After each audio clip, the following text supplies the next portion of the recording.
Welcome to 1407 Gray Malkin Lane. This is the living memory of the X-Men. Today we're doing a late comic review for X-Men Legends. Today we're doing a comic book review of X-Men Legends, which is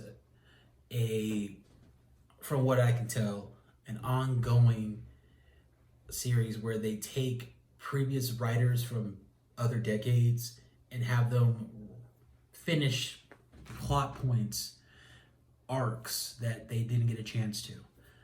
I'm all for it because the first one is they really go into this. What I like about this is that they're wrapping up an X-Men story arc that I was really into when I was a kid.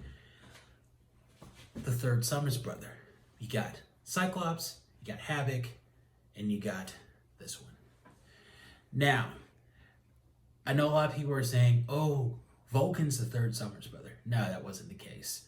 Back in the 90s, Adam X, the Extreme, was heavily hinted at being the third Summers brother. And I thought it was amazing because you saw him interact with X-Force and Cable is his nephew. Fun stuff. All right, getting into it, I have to say, Brett Booth came to work today, or at least for this one.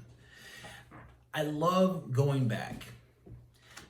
Granted, I'm not into nostalgia. Nostalgia is poison. It limits you from experiencing new things. So, but a little bit of nostalgia, I like it. First of all, going into my notes, great art. This makes me want to go back and watch the X-Men, the animated series episode where Cyclops found out that Corsair was his father. Great stuff. Also, we get more Cyclops and Havoc working together. These two, they remind me of the Winchesters from Supernatural, only without the latent gay vibe. Extreme. Oh yeah, Adam X. I'm not gonna tell you the book because read it. Read the book. But Extreme's standard Shi'ar enslaved story it really makes me think that the Shi'ar have to be dealt with one way or another. Okay, just going into it, I loved it. I was into it. And I don't know if you guys know movies or movie actors from the 90s, but Extreme, he was giving me serious Devon Sawa. You don't know who Devon Sawa is? See Final Destination. He was a big deal in the 90s. If not, then probably Jonathan Brandon. I'm probably saying his name wrong.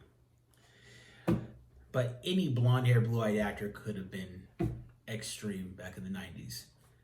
And also, this is a time where we didn't even know we were getting an X-Men movie. And we were lucky to get any kind of comic book movie. We were just grateful. I can't wait to see all of them together because this is the Summers that I know. Havoc doesn't have some sort of weird inferiority complex to Cyclops. I never understood that. They did not grow up together. I understand I like Alex when he's competent, when he's on the same level as Cyclops. Havoc to me is basically Cyclops with more power and less of with a little bit more of the insecurity. We get some very cool cameos in here. We get Xavier, we get the Starjammers, we get Cable. And it really, okay, I like this version of Cable. I know everybody likes the shoulder pads and the big guns. No, this is the Cable that I'm talking about. The one where he was in a standard X-Men getup. And it was cool. Everybody's like, ooh, what about the pouches? You know what?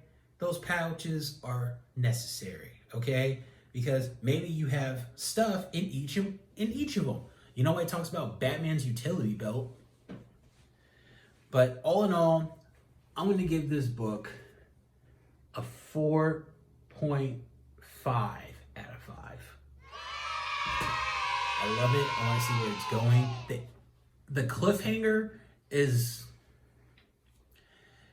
you know where it's going. You know what's going to happen. And they're going to resolve that as soon as we get it. The next one. This is 1407 Graymalkin Lane. See you soon. Sorry for the lack of audio, but what he meant to say in this part was that he forgot to add this last tad bit in the video. So just hear him I out. like him in this. Miss Ladybird signing out. And I like it when he's, you know, whatever. I like it when he's crippled, okay? Xavier is better when he's crippled, okay? He's more proud. He's a better leader. He's great when he's in a wheelchair. When he's walking, that's when he does shady stuff. Granted, he does do shady stuff in the wheelchair, but we don't see the shady stuff. It only comes out later when he's walking. So, and now Xavier has his powers and he's walking. Oh my. Xavier is almost a villain now. Just saying. Here at 1407 Graymalkin Lane are not afraid to point out the obvious. Xavier is, yeah, he's turned into a megalomaniacal asshole. Shh, don't say that word.